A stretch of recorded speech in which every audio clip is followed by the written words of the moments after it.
Klātesošie, Latvijas olimpieši, ministra kungs, dāmas un kungi.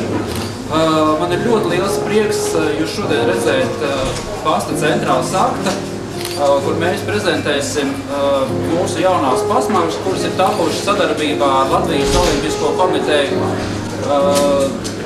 Šīs pasmāgas ir veltītas olimpiskajām spēlēm Soči 2014 un galvenokārt jau mūsu sportistiem, kuri ir ieguvuši godātas šajās sacensībās.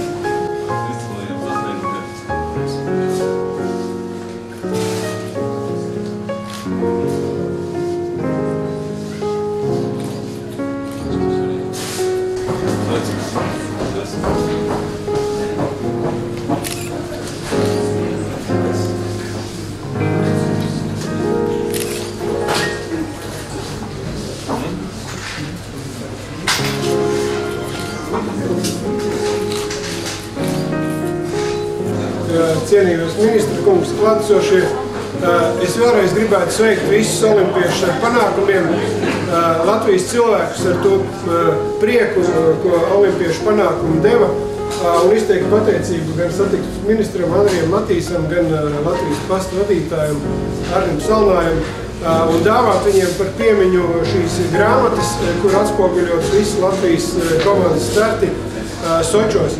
Paldies!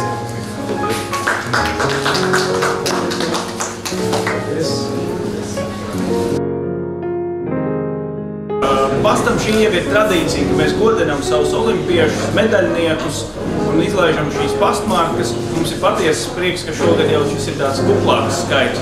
Mēs ļoti ceram, ka tiešām izdosies arī nākamajās reizēs mums jau šo pastmarku skaitu dubultot un varbūt arī lielāku skaitu sasniegt.